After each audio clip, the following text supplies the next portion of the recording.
श्री परमात्मने नमः। श्री चैतन्य चरित्रावली अध्याय गौर भक्तों का पुरी में अपूर्व सम्मिलन।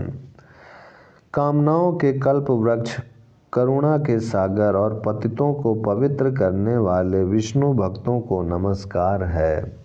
आह, कितना सुखद संवाद है। हृदय को प्रफुल्लित कर देने वाला यह कैसा मनोहारी वृत्तांत है। अपने प्रिय के सम्मिलन सुख को सुनकर ऐसा कौन हृदयहीन जड़ बुद्धि पुरुष होगा जिसका मन कमल लिख ना उठता हो। नीतिकारों ने ठीक ही कहा है, अमृतम प्रियम दर्शनम।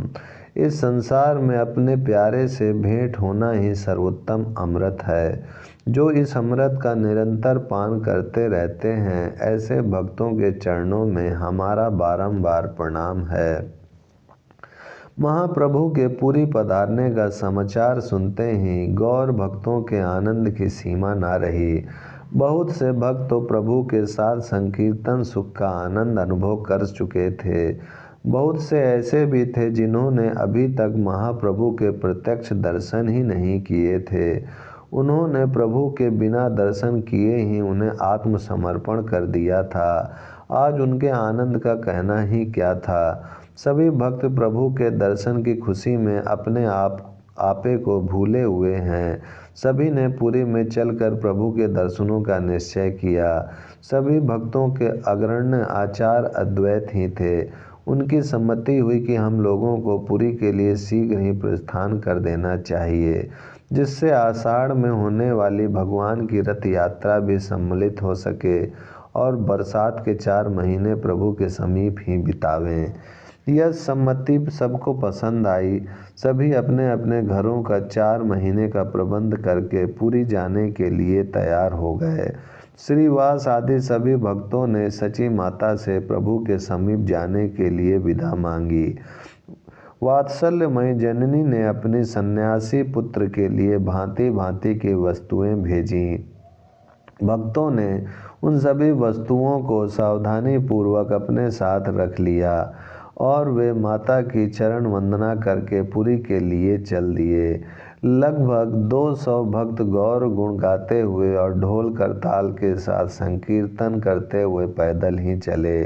आगे आगे वृद्ध अद्वैताचार्य युवा पुरुष की भांति प्रभु के दर्शन की उत्सुकता के कारण जल्दी जल्दी चल रहे थे।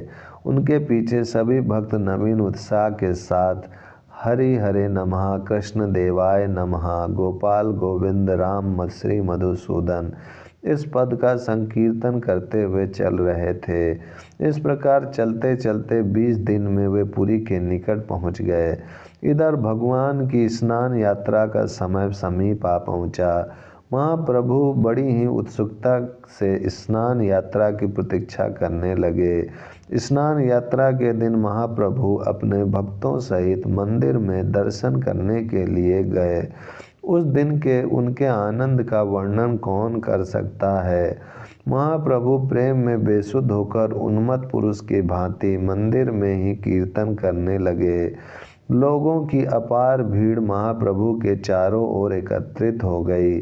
जैसे तैसे भक्त उन्हें स्थान पर लाए। स्थान यात्रा के अनंतर 15 दिन तक भगवान अंतपुर में रहते हैं। इसीलिए 15 दिनों तक मंदिर के फाटक एकदम बंद रहते हैं। किसी को भी भगवान के दर्शन नहीं हो सकते। महाप्रभु के लिए यह बात असाध्य थी। वे भगवान के दर्शन के लोभ से ही तो पुरी में निवास करते हैं। जब भगवान के दर्शन ही न होंगे तो वे फिर पुरी में किसके आश्रय से ठहर सकते हैं। फाटक बंद होते ही महाप्रभु की वियोग वेदना बढ़ने लगी और वह इतनी बढ़ी कि फिर उनके लिए पुरी में रहना असाध्य हो गया। वे गोपियों की भांति विरह के भावावेश में पुरी को छोड़कर अकेले ही अलालनाथ चले गए। वे अपने प्यारे के दर्शन न पाने से इतने दुखी हुए कि उन्होंने भक्तों की अनुनय विनय की कुछ भी परवाह ना की। प्रभु के पुरी परित्याग के कारण सभी भक्तों को अपार दुख हुआ। महाराज प्रताप रुद्र जी ने भी प्रभु के अलालनाथ चले जाने का समाचार सुना। उन्होंने भट्टाचार्य सार्वभौम से प्रभु को लौटा लाने के लिए भी कहा। उसी समय गौड़ीय भक्तों के आगमन का समाचार सुना। इस संवाद को सुनकर सभी को बड़ी भारी प्रसन्नता हुई। सार्वभौम भट्टाचार्य नित्यानंद जी आदि भक्तों को साथ लेकर प्रभु को लौटा लाने के लिए अलालनाथ गए। वहां जाकर इन लोगों ने प्रभु से प्रार्थना की कि पुरी के भक्त तो आपके दर्शन के लिए व्याकुल हैं ही, गौड़ देश से भी बहुत से भक्त केवल प्रभु के ही दर्शन के निमित्त आए हैं। यदि वे प्रभु के पुरी में दर्शन ना पावेंगे तो उन्हें अपार दुख होगा। इसीलिए भक्तों के ऊपर कृपा करके आप पुरी लौट चलें। प्रभु ने भक्तों की विनय को स्वीकार कर लिया। गौड़ीय भक्तों के आगमन संवाद से उन्हें अत्यधिक प्रसन्नता हुई और वे उसी समय भक्तों के साथ पुरी लौट आए। महाप्रभु पुरी लौट आए हैं, इस संवाद को सुनाने के निमित्त सार्वभौम भट्टाचार्य महाराज प्रताप रुद्र देव जी के समीप गए। उसी समय पुरुषोत्तमाचार्य जी महाराज के समीप पहुंच गए। आचार्य ने कहा, महाराज गौड़ देश के लगभग 200 गौर भक्त पुरी आए हुए हैं। उनके ठहरने की और महाप्रसाद की व्यवस्था करनी चाहिए, क्योंकि वे सब के सब महाप्रभु के चरणों में अत्यधिक अनुराग रखते हैं और इसीलिए वे आए भी हैं। महाराज ने प्रसन्नता प्रकट करते हुए कहा, इसमें मुझसे पूछने की क्या बात है। आप स्वयं ही सबका प्रबंध कर दें। मंदिर के प्रबंधक को मेरे पास बुलाइए, मैं उनसे सबके महाप्रसाद की व्यवस्था करने के लिए कह दूंगा। जितने भी भक्त उन सब के प्रसाद का प्रबंध जब तक वे रहें मंदिर की ही ओर से होगा। आप काशी मिश्र जी से कह दें, वे ही सब भक्तों के ठहरने की व्यवस्था कर दें। इतना कहकर महाराज ने उसी समय सेवकों द्वारा सभी व्यवस्था करा दी। महाराज ने भट्टाचार्य से कहा, भट्टाचार्य महाशय, मैं महाप्रभु के सभी भक्तों के दर्शन करना चाहता हूँ, आप उन सब का मुझे परिचय करा दीजिए। भट्टाचार्य ने कहा, महाराज मैं स्वयं सब भक्तों से परिचित नहीं हूँ। नवद्वीप में मेरा बहुत ही कम रहना हुआ है। हाँ, ये आचार्य गोपीनाथ जी पराय सभी भक्तों से परिचित हैं। ये आपको सभी भक्तों का भली भांति परिचय करा देंगे। आप एक काम कीजिए, अट्टालिका पर चलिए, वहाँ से सबके दर्शन भी हो जाएंगे और आचार्य सबको बताते भी आएंगे। भट्टाचार्य सार्वभौम की यह सम्मति महाराज को बहुत पसंद आई। वे उसी समय अट्टालिका पर चढ़कर कृष्ण प्रेम में विभोर होकर संकीर्तन और नृत्य करते करते आती हुई गौर भक्त मंडली को देखने लगे। सभी भक्त प्रेम में पागल बने हुए थे। सभी के कंधों पर उनके ओढ़ने बिछाने के वस्त्र थे। किसी के गले में ढोल लटक रही थी तो किसी के हाथ में करताले ही हैं। कोई झांझों को ही बजा रहा है तो कोई ऊपर हाथ उठा उठाकर नृत्य ही कर रहा है। इस प्रकार भक्तों की पृथक पृथक 14 मंडलियां बनी हुई हैं। 14 ढोल जब एक साथ बजते हैं तब उनकी गगनभेदी ध्वनि से दिशाएं गूंजने लगती हैं। महाराज अनिमेष दृष्टि से उस गौर भक्त मंडली की छवि निहारने लगे।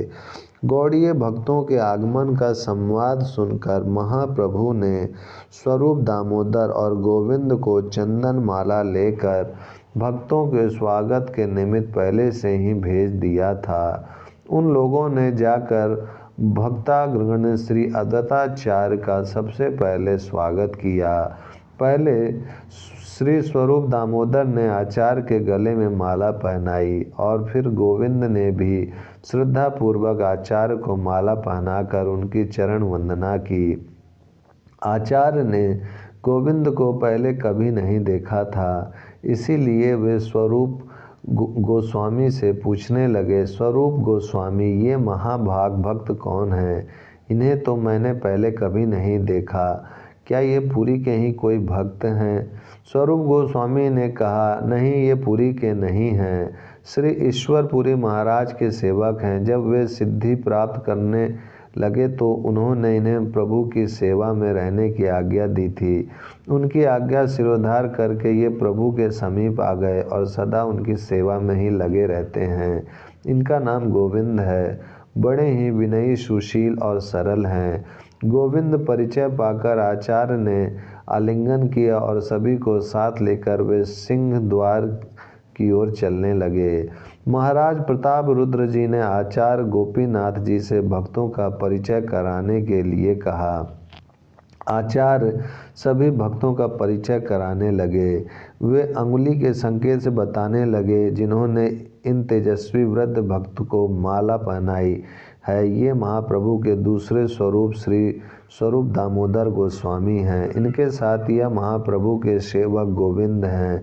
ये आगे आगे जो उत्साह के साथ नृत्य कर रहे हैं, ये परम भागवत अद्वैताचार्य हैं। इनके पीछे जो ये 4 गौरवर्ण के सुंदर से पंडित हैं, वे श्रीवास, वृकेश्वर, विद्यानिधि और गदाधर हैं। ये चंद्रशेखर आचार्य हैं। महाप्रभु के पूर्व आश्रम के ये मौसा होते हैं। महाप्रभु के चरणों में इनका दृढ़ अनुराग है। ये शिवानंद, वासुदेव दत्त, राघव नंदन, श्रीमान और श्रीकांत पंडित हैं। इस प्रकार एक एक करके आचार्य सभी भक्तों का परिचय कराने लगे। भक्तों का परिचय पाकर महाराज को बड़ी प्रसन्नता हुई। उसी समय उन्होंने देखा गौड़ीय भक्त श्री मंदिर की ओर न जाकर प्रभु के वास स्थान की ओर जा रहे हैं और भवानंद के पुत्र वाणीनाथ बहुत सा प्रसाद लिए हुए जल्दी जल्दी भक्तों से पहले प्रभु के पास पहुंचने का प्रयत्न कर रहे हैं। यह देखकर महाराज ने पूछा, आचार्य महाशय, इन लोगों का प्रभु के प्रति कितना अधिक स्नेह है। बिना प्रभु को साथ लिए ये लोग अकेले भगवान के दर्शन के लिए भी नहीं जाते हैं। हाँ, ये वाणीनाथ इतना प्रसाद क्यों लिए जा रहा है? आचार्य ने कहा, महाप्रभु प्रसाद द्वारा स्वयं इन सब का स्वागत करेंगे। महाराज ने कहा, तीर्थ में आकर सबसे प्रथम क्षौर उपवास का विधान है, क्या उसे ये लोग ना करेंगे? आचार्य ने कहा, करेंगे क्यों नहीं, किंतु प्रभु के प्रेम के कारण उनका सबसे पहले क्षौर ही हो तब प्रसाद पावें, ऐसा आग्रह नहीं है। महाप्रभु के हाथ के प्रसाद से ये लोग अपना उपवास भंग नहीं समझते। महाराज ने कहा, आप ठीक कहते हैं, प्रेम में नेम नहीं होता। इतना कहकर महाराज अट्ठालिका से नीचे उतर आए और मंदिर के प्रबंधक से बहुत सा प्रसाद जल्दी से प्रभु के पास और पहुंचाने के लिए कहा। उन लोगों ने तो पहले से ही सब प्रबंध कर रखा था। महाराज की आज्ञा पाते ही उन्होंने और भी प्रसाद पहुंचा दिया। ओम शांति शांति शांति।